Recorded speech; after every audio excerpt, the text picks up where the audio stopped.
केसरिया से मन जोगी हुआ रे, दिल झूमे देखो मतवारा हुआ रे, केसरिया से मन जोगी हुआ। हर पल मनाओ केसरी त्योहार।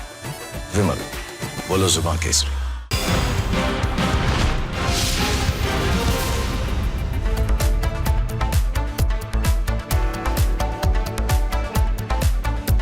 नमस्कार, मैं हूं अमृत तिवारी और आप देखना शुरू कर चुके हैं खबरों का मास्टर स्ट्रोक। और आज जो खास खबरें हैं वो हम आपके लिए लेकर आए हैं और इसकी शुरुआत करें उससे पहले आपको कुछ तस्वीरें दिखाने जा रहे हैं जो समाज को नमाज के मुद्दे पर बांटने वाली राजनीति का मुख्य हिस्सा बन जाने में अपनी जीत समझते हैं। माह रमजान में भाईजान की नूरा कुश्ती की तस्वीरें बता रही हैं कि भारत को तोड़ने वाली सबसे बड़ी ताकत बनने का सपना खुद टूट रहा है। उत्तर प्रदेश के मुरादाबाद की मस्जिद अखाड़ा बन गई।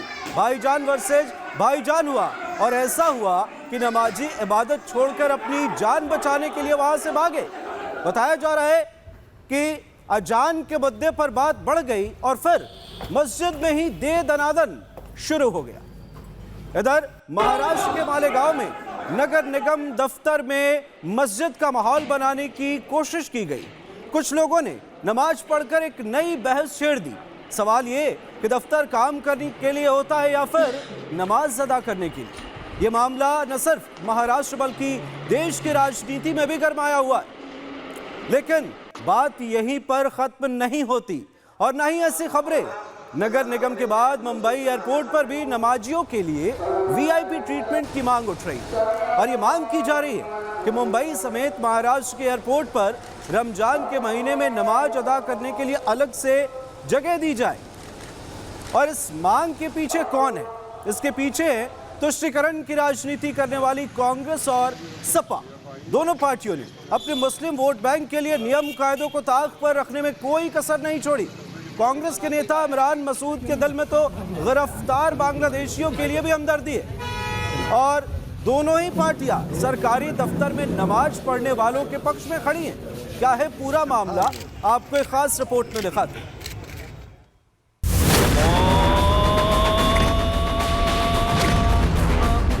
महाराष्ट्र के मालेगांव में नगर निगम के दफ्तर में नमाज पढ़ते ये लोग अब पूरे देश की नजर में हैं। सवाल उठ रहे हैं कि क्या सरकारी दफ्तर कोई इबादत घर है जहां जब चाहे जो चाहे नमाज अदा करने लग जाए।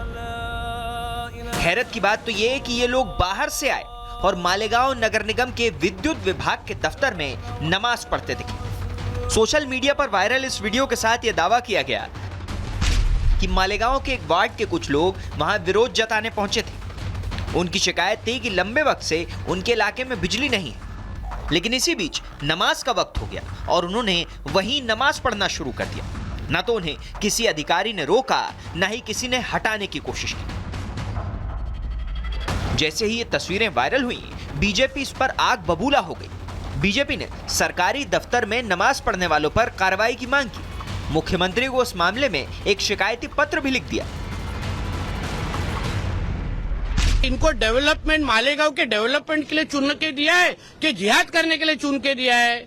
इतने सारे मस्जिद है, फिर वो काहे के लिए रखे हैं? तो इसलिए महापालिका के अंदर जो डॉक्टर बाबा साहब अम्बेडकर जी के संविधान के माध्यम से चीज चलती है, ऐसा कुछ भी अगर विषय होगा तो सरकार के माध्यम से हम जरूर कार्रवाई की मांग करेंगे। मैंने महापालिका अधिकारी, पुलिस अधिकारी से बातचीत की है। उनके ऊपर एफआईआर, गुनाह दाखिल होना चाहिए। मुख्यमंत्री देवेंद्र फडणवीस जी से भी मैंने प्रार्थना की है, ये सब सरकारी अधिकारियों को ताबड़तोड़ सस्पेंड करना चाहिए। नमाजी आपस में भिड़े हुए हैं तो राम के भक्त हनुमान की आराधना में लीन है।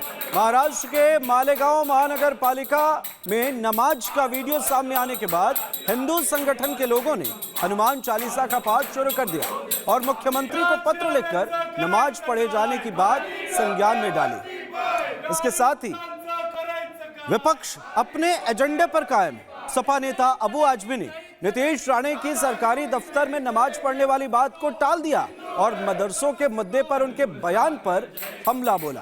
क्या कुछ कहा उन्होंने, आपको सुनाते हैं। ये मदरसे जो है ना, ये आतंकवादी तैयार करने के अड्डे, इसमें शिक्षा और इसका कुछ संबंध नहीं। तो इन मदरसों के अंदर इस तरीके के अगर बच्चों को मारा जा रहा होगा तो इनको बंद करने से दूसरा पर्याय नहीं है। बिल्कुल झूठ है, बिल्कुल झूठ है। टेररिज्म एक्टिविटी किसी मदरसे में, भारतवर्ष के किसी मदरसे में टेररिज्म एक्टिविटी होती ही नहीं है। अगर उनको चाहिए तो एक मदरसे में या 10 मदरसे में CCTV लगा दो और वहाँ एक कमरा भी दिला देंगे आपको, खाने का भी दिला देंगे आपको, वहाँ रहो और चेक करो। मैं दावे से कह सकता हूँ ऐसी कोई एक्टिविटी मिलेगी ही नहीं। कुल मिलाकर सपा की मांग सिर्फ ये नहीं कि मदरसों पर सवाल न उठे, बल्कि वो चाहती है कि एयरपोर्ट पर भी रमजान के महीने में मुसलमानों के लिए विशेष व्यवस्था की जाए। सपा की मांग है कि एयरपोर्ट पर मौजूद जो टैक्सी ड्राइवर हैं उनके लिए अलग से इंतजाम किया जाए और इससे लेकर टैक्सी ड्राइवरों में एक अलग सा जोश। आपको एक रिपोर्ट दिखाते हैं।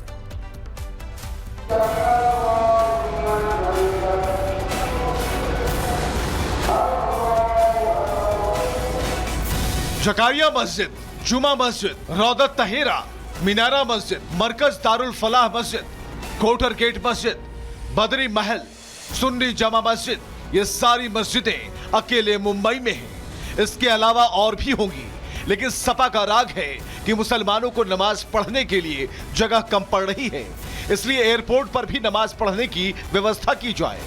सपा की इस मांग के चलते एयरपोर्ट पर टैक्सी चलाने का काम करने वाले टैक्सी ड्राइवर कोर्ट पहुंच गए। हम लोगों को सिर्फ नमाज पढ़ने की जगह चाहिए, अफ्तारी करने के लिए जगह चाहिए। जैसे 30-35 साल से चले आ रहा था सिस्टम, वैसे चाहिए। हम चाहते हैं कि हमको मस्जिद बना के मिले या कहीं भी करके दे और हमारे अफ्तारी चले। बस हमको 5 वक्त की नमाज के लिए जगह चाहिए। हमको जगह दे दे नमाज पढ़ने के लिए बस, और कोई जगह दे दें, हमको जैसे पहले दिए थे 30 साल पहले वैसे दे दें, जगह दे दें नमाज पढ़ने के लिए बस। बीजेपी का दावा है कि अगर एयरपोर्ट पर नमाज पढ़ने की जगह दी गई तो वहां अव्यवस्था फैल सकती है, भीड़ जमा हो जाएगी। लेकिन सपा से ताल्लुक रखने वाले टैक्सी ड्राइवर यूनियन के अध्यक्ष कृष्ण दत्त दुबे ऐसा नहीं सोचते। ये कोई बुरी बात नहीं है और यह सुविधा कोई नई मांग नहीं है। पहले से जो चीज हुई है सालों से, वर्षों से, करीब 30-40 सालों से वहाँ पे मस्जिद है, उसी मस्जिद की मांग कर रहे हैं, कोई नई मांग नहीं कर रहे। और इस बीच मुंबई में घुसपैठ के मुद्दे पर एक्शन जारी है। मुंबई में वर्सोवा पुलिस ने बांग्लादेशी घुसपैठियों के खिलाफ बड़ी कार्रवाई को अंजाम दिया। वहां लंबे वक्त से मुंबई में अवैध रूप से रह रहे 25 बांग्लादेशियों को गिरफ्तार किया गया है और इसके साथ भारत को गजवाए हिंद बनाने का सपना पाले लोगों की आपसी फूट और उसके ऊपर राजनीतिक एजेंडा बता रहा है कि सपना सपना ही रह जाएगा। लेकिन कुछ लोग अभी भी हैं जो धर्मांतरण के गोरखधंधे को बढ़ावा देकर हिंदुओं की आत्मा को चोट पहुंचाने की कोशिश कर रहे हैं, लेकिन उनका इलाज योगी वाला फॉर्मूला है और उसी इलाज की मांग मध्य प्रदेश में की जा रही है। जी हां, यही है हमारी दूसरी बड़ी खबर मध्य प्रदेश से, जहां 2 मुस्लिम बहनों के नापाक इरादों से जुड़ी जिनका काला चिट्ठा खुलते ही हिंदू परिवारों में एक अलग सनसनी फैल गई। उनके होश फाख्ता हो गए क्योंकि ये केवल मध्य प्रदेश की सीमा के भीतर का मामला नहीं, बल्कि गुजरात के साथ अन्य प्रदेशों में भी उनके जाल फैले हुए थे। अमरीन और आफरीन को लेकर अब कई चौंकाने वाले खुलासे हो रहे। दावा है कि वो लड़कियों को नशे में धुत करके उन्हें रईस जादों के पास पहुंचाती थी और फिर वहां उनका शोषण किया जाता था, जिसके वीडियो बाद में ब्लैकमेलिंग के काम आते थे और यही वीडियो धर्मांतरण की चाबी थी। जी हां, धर्मांतरण की चाबी। और इस खुलासे के बाद हिंदू परिषद ने मोर्चा खोल दिया। भोपाल में जमकर प्रदर्शन हुए। विश्व हिंदू परिषद की मांग है कि अमरीन और आफरीन के घर पर बुलडोजर चलाया जाए ताकि उनके किए की सजा उन्हें मिल सके, क्योंकि इन दोनों बहनों ने धर्मांतरण का जो जाल बुना उसमें कई लोगों के शामिल होने की आशंका जताई जा रही है।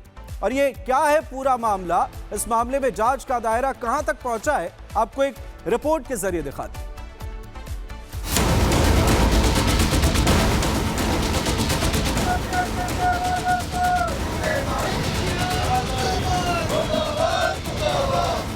अमरीन और नसरीन, इन 2 नामों ने इस वक्त मध्य प्रदेश में भूचाल ला दिया है। भोपाल की ये 2 बहनें लड़कियों की आबरू का सौदा कर धर्मांतरण का इतना बड़ा रैकेट चला रही थी, ये सबकी सोच से परे है। शुरुआती जांच के बाद यह दावा किया जा रहा है कि लड़कियां कम से कम 3 से 4 हिंदू लड़कियों को ब्लैकमेल कर उनका धर्म परिवर्तन करवा चुकी थी। शुरुआती जांच के बाद इनकी मॉडस ऑपरेंडी की कलई भी खुल गई। आरोप है कि अमरीन और नसरीन गरीब और जरूरतमंद हिंदू लड़कियों को टारगेट करती थी, फिर उन लड़कियों को छोटे कपड़ों में पब और डिस्को में भेजा जाता था। इन पब और डिस्को में उनकी ड्रिंक्स में नशीली चीजें मिलाई जाती थी। इसके बाद उन लड़कियों का शोषण किया जाता था और उनके वीडियो बना लिए जाते थे। इन्हीं वीडियो के दम पर लड़कियों को रईसजादों के पास जाने को मजबूर किया जाता था और फिर उन्हें धर्मांतरण की खाई में ढकेल दिया जाता था। इन दोनों के तार मुंबई और गुजरात तक भी फैले हुए थे। दोनों बहनों ने गुजरात के अहमदाबाद में घर भी ले रखा था और दावा है कि एक लड़की को एक रईस कस्टमर के पास अहमदाबाद भी पहुंचाया गया था। इन्हीं खुलासों के बाद वीएचपी आग बबूला हो उठी। वीएचपी और बजरंग दल के लोगों ने भोपाल में प्रदर्शन किया और आरोपियों के खिलाफ बुलडोजर एक्शन की मांग की। हम माननीय मुख्यमंत्री जी से मांग करते हैं, इस प्रकार का जो ग्रोह नेक्सस भोपाल के अंदर लगातार चल रहा है, इसके तार लगातार मिल रहे हैं। जो ऐसे तार भोपाल में मिल रहे हैं, इनको रोकने का काम प्रशासन करे, नहीं तो सकल हिंदू समाज, विश्व हिंदू परिषद रोड पे आके उग्र आंदोलन करेगा। पुलिस ने भरोसा दिया कि आरोपियों के खिलाफ उचित एक्शन लिया जाएगा। जैसे जैसे इन्वेस्टिगेशन आगे बढ़ता है, जैसे जैसे टेक्निकल तथ्य हमें प्राप्त होते हैं, तकनीकी साक्ष्य प्राप्त होते हैं, उसके आधार पर ये चीज़ें स्पष्ट हो पाती हैं कि इनमें कौन कौन लोग शामिल हैं या इनमें और कौन लोग हैं जो इनसे पीड़ित हैं। तो उसमें जो फैक्ट प्राप्त होता है उसको हम निश्चित तौर पर आगे बढ़ाएंगे। क्योंकि दोनों बहनों ने धर्मांतरण रैकेट चलाकर अपनी जेब भरी और इतनी भरी कि झोपड़ी से निकलकर आलीशान बंगले की मालकिन बन गई। देखिए हमारे सहयोगी सत्य विजय की ग्राउंड रिपोर्ट। ये वो आलीशान फ्लैट है जहां पर कि दोनों मुस्लिम लड़कियां अमरीन और आफरीन रहती थीं और उन लड़कियों के द्वारा गैंग संचालित किया जाता था। आप समझ सकते हैं कि अब्बास नगर जैसी झुग्गी से वो कितने जल्दी इस पॉश इलाके में सागर रॉयल बिला इस इलाके में शिफ्ट हुई, क्योंकि उन्हें जल्दी अमीर भी बनना था और इसके लिए उन्होंने जो पैतरे अपनाए वो काफी खतरनाक हैं, क्योंकि हिंदू लड़कियों को टारगेट करके इसी मकान में रखा जाता था, उन्हें धर्मांतरण के लिए उकसाया जाता था। उनकी अम्मा रहती थी, 2 लड़कियां रहती थी। अच्छा, और कैसे लोगों का आना जाना था यहाँ पे? यहाँ पे बुर्के पहन के लोग आते थे, लड़कियां आती थी। अब हम लोग सब नीचे रहते हैं, ऊपर तो रहते नहीं, क्या कौन कर रहा है ये नहीं जान पाते। पर्सन भी आते थे, पुरुष भी आते थे। हाँ, पुरुष भी आते थे सब। और जिस बुलडोजर एक्शन की मांग की जा रही है उसकी एक झलक आपको दिखाते हैं। उत्तर प्रदेश का बुलडोजर एक्शन नजीर है, जिसके हर अपराधी, माफिया और कब्जाधारी कांपता है। बाबा का बुलडोजर यूपी के हापुड़ में गरजा, वहां अवैध निर्माण को जमींदोज कर दिया गया और इसी के तहत कार्रवाई धर्मनगरी अयोध्या में भी देखने को मिली। बाबा का एक्शन, बाबा का बुलडोजर एक्शन जारी है और उत्तर प्रदेश का यह बुलडोजर मॉडल मध्य प्रदेश में भी देखने को मिला। जी हाँ, मध्य प्रदेश में भी सक्सेस पा रहा है। मध्य प्रदेश के उज्जैन में सिंहस्थ कुंभ की तैयारी शुरू हो चुकी है। वहां सरकारी जमीन से कब्जा हटाने का काम फुल तेजी से जारी है। वहां से भी तस्वीरें सामने आ रही मध्य प्रदेश से। उत्तर प्रदेश के बाद मध्य प्रदेश की तस्वीर सामने आई और इसके साथ अब अगर आप समझें इस पूरे मामले को देखते हुए, उत्तर प्रदेश से लेकर मध्य प्रदेश तक बाबा के बुलडोजर मॉडल की बात हो रही है, तो सीधे तौर पर मुख्यमंत्री योगी आदित्यनाथ का संदेश साफ है कि धर्म के नाम पर बल गलाने की राजनीति अब नहीं चलेगी। एआईएमआईएम के अकबरुद्दीन ओवैसी ने भी जब यूपी आकर योगी मॉडल को चुनौती देने का ऐलान किया था तो उन्हें इसका माकूल जवाब मिल गया था। लेकिन भाईजान की एआईएमआईएम भड़काऊ बयानों से बाज नहीं आती और इस बार एआईएमआईएम के नेताओं ने नया राग अलापा है। इस बार भाईजान की पार्टी के नेताओं का नफरती चाबुक खेल पर चला है। जी हां, एआईएमआईएम के नेता मुफ्ती इस्माइल कासमी का एक बयान इस वक्त चर्चा में। उन्होंने T20 विश्व कप में साउथ अफ्रीका के हाथों भारत को मिली हार का नफरती एंगल भी तलाश लिया है और असदुद्दीन ओवैसी की पार्टी एआईएमआईएम के नेता ये कह रहे हैं कि भारत की हार इसलिए हुई क्योंकि टीम में कोई मुसलमान नहीं था। अब उन्हें कौन बताए कि सिराज स्क्वाड में थे, लेकिन टीम फॉर्मेशन के हिसाब से उन्हें रेस्ट दिया गया था शायद वे ये भूल रहे होंगे कि इसी टीम की कमान सालों तक, जी हां सालों तक मोहम्मद अजरुद्दीन ने संभाली थी। इरफान पठान, यूसुफ पठान, मोहम्मद शमी, जहीर खान और न जाने कितने नाम हैं।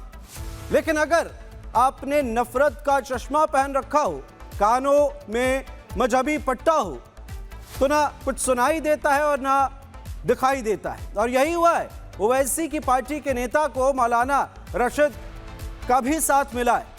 और इस मामले को लेकर क्या कुछ चल रहा है, मजहब के नाम पर मगरमच्छ के आंसू क्यों बहाए जा रहे हैं, एक खास रिपोर्ट के जरिए आपको दिखाते हैं।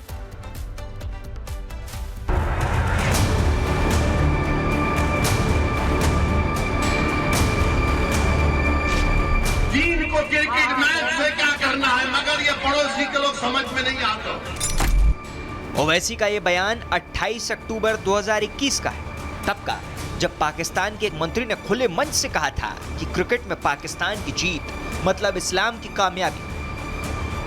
ओवैसी उसका विरोध किया था। उन्होंने कहा था कि इस्लाम का पाकिस्तान से क्या लेना देना। लेकिन शायद वो बात पुरानी हो गई, वो विचार पुराने हो गए। नई बात तो ये है कि वर्ल्ड कप में साउथ अफ्रीका के हाथों भारतीय टीम की हार के बाद असदुद्दीन ओवैसी की पार्टी AIMIM के विधायक मुफ्ती इस्माइल कासमी ने कहा कि टीम इंडिया मैच इसलिए हार गई क्योंकि उस टीम में मुस्लिम खिलाड़ी नहीं खेल रहा था। क्या है कि मुस्लिम समाज से ताल्लुक रखने वाले अच्छे खिलाड़ियों को साइड लाइन किया जा रहा है, मुस्लिम खिलाड़ियों को साइड लाइन किया जा रहा है, जिसकी वजह से अभी जो रिजल्ट आया, अभी टीम अपनी हारी। कासमी को दिक्कत इस बात से थी कि मोहम्मद सिराज को भारत के अंतिम 11 में जगह क्यों नहीं मिली। तो वहीं मौलाना साजिद रशीदी ने भी बचते बचाते ये कह ही दिया कि मुस्लिम खिलाड़ियों को इग्नोर किया जा रहा है, कमेंट्री करने पर मजबूर किया जा रहा है।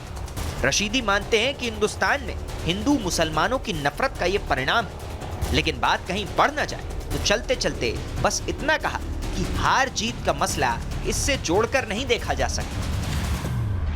ये सब कहीं ना कहीं इसका नतीजा है कि जो हिंदुस्तान में हिंदू मुसलमान की नफरत फैली है, तो उसको लेकर कहीं ना कहीं इस तरह की ये चीज़ें हो रही हैं। इसमें कोई दो राय नहीं है। हार जीत तो लगी रहती है, कभी इंडिया जीतती है कभी हारती है। ये कोई मसला नहीं है कि किसी के होने से जीत जाएगी, किसी के न होने से हार जाएगी।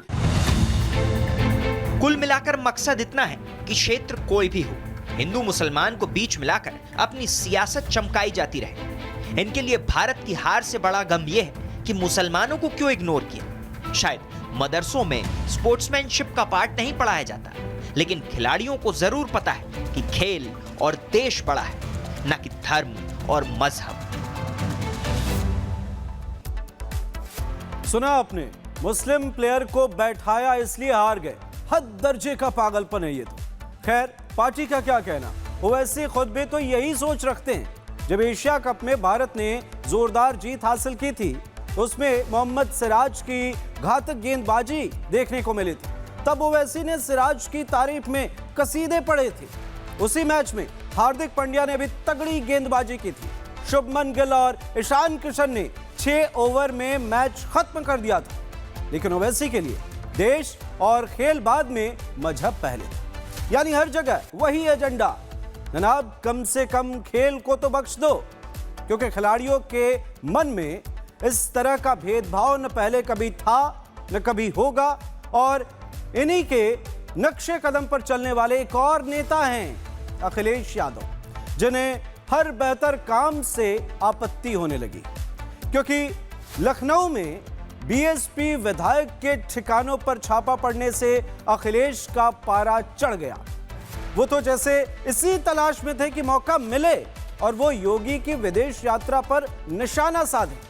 ये सियासत है उत्तर प्रदेश की। और अखिलेश को मौका तब मिल गया जब लखनऊ में बसपा के इकलौते विधायक उमाशंकर सिंह के घर पर इनकम टैक्स का छापा पड़ा।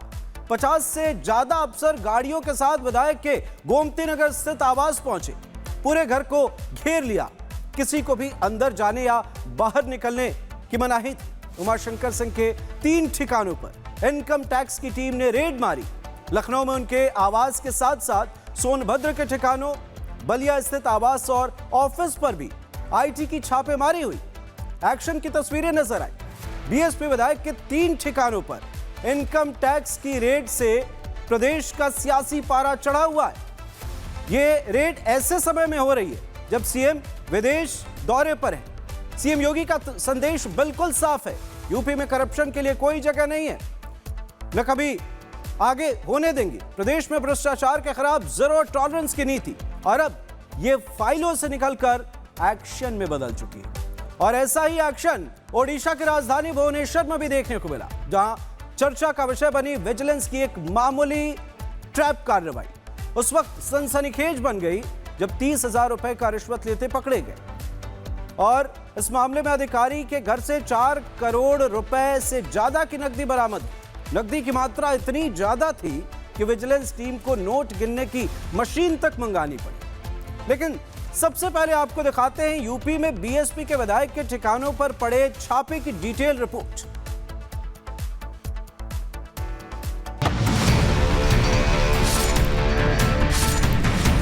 बीजेपी को खुश कर दो, कभी छापा नहीं पड़ेगा। बीएसपी के इकलौते विधायक उमाशंकर सिंह के 3 ठिकानों लखनऊ, बलिया और सोनभद्र में इनकम टैक्स की दनादन छापेमारी ने यूपी की सियासी सरगर्मी बढ़ा दी है। बताया जा रहा है कि इनकम टैक्स की टीम कोई सीक्रेट फाइल ढूंढ रही है। जानकारी के मुताबिक बुधवार को सुबह 7 बजे ही इनकम टैक्स की भारी भरकम टीम ने उमाशंकर सिंह के लखनऊ आवास को चारों तरफ से घेर लिया। विधायक आवास से किसी के भी आने जाने की मनाही थी। अफसर विधायक आवास के अंदर फाइलें, इलेक्ट्रॉनिक डिवाइस और रिकॉर्ड खंगालते रहे।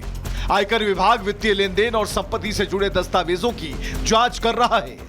हालांकि विभाग की तरफ से अभी कोई जानकारी नहीं दी गई है। आयकर विभाग की इस कार्रवाई से राजनीतिक हलकों में हलचल तेज है। आपको बताएं कि उमाशंकर सिंह उत्तर प्रदेश के सबसे अमीर विधायकों में गिने जाते हैं और पीडब्ल्यूडी के बड़े ठेकेदार भी रहे हैं। 2027 के विधानसभा चुनाव से पहले बड़े इस छापे के सियासी मायने निकाले जा रहे हैं। सपा अध्यक्ष अखिलेश यादव तो इस रेड को सीएम योगी के जापान दौरे से जोड़कर देख रहे हैं। उनके यहाँ छापा इसलिए पड़ा है कि कुछ लोग जापान गए हुए हैं। अगर वो जापान न गए होते तो शायद छापा न पड़ता, क्योंकि पुलिस पता लग जाती, पुलिस लीक कर देती।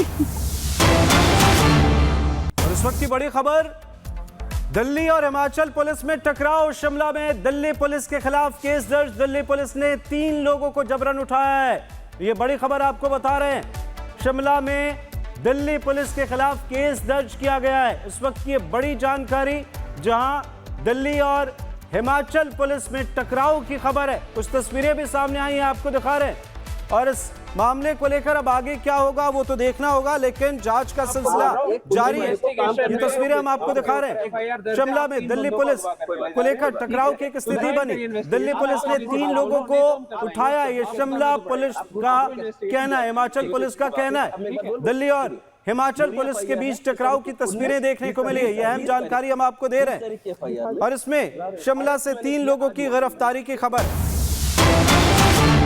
इस वक्त एक और बड़ी खबर, शिमला से 3 लोगों की गिरफ्तारी की दिल्ली पुलिस ने ये बयान दिया, ये जानकारी दी है और इसके साथ ट्रांजिट रिमांड ली है। दिल्ली पुलिस की तरफ से ये कहा गया है, कोर्ट में पेशी करके ट्रांजिट रिमांड ली गई है। तो ये अहम जानकारी आपको दे रहे हैं। कोर्ट में पेशी करने के बाद ट्रांजिट रिमांड ली गई है शिमला और दिल्ली पुलिस के बीच इस मामले को लेकर। और सहयोगी साहिल हमारे साथ जुड़ गए हैं। साहिल, इस मामले पर क्या है अपडेट?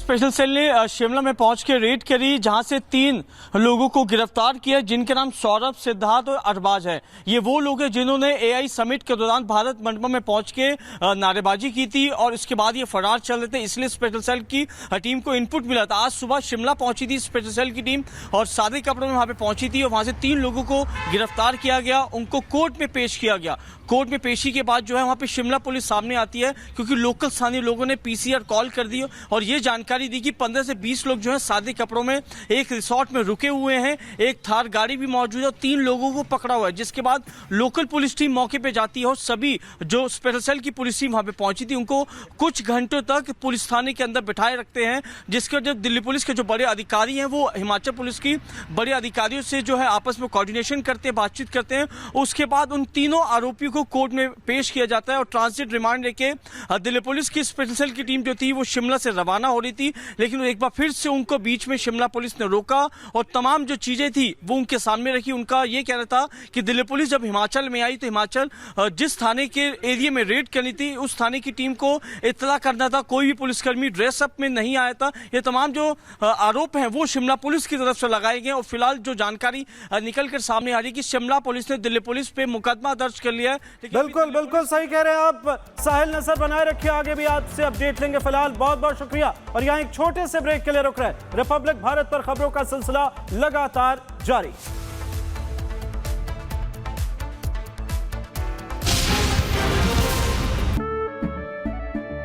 केसरिया से मन जोगी हुआ रे, दिल झूमे देखो मतवारा हुआ रे, केसरिया से मन जोगी हुआ। हर पल मनाओ केसरी त्योहार। विमल, बोलो जुबान केसरी।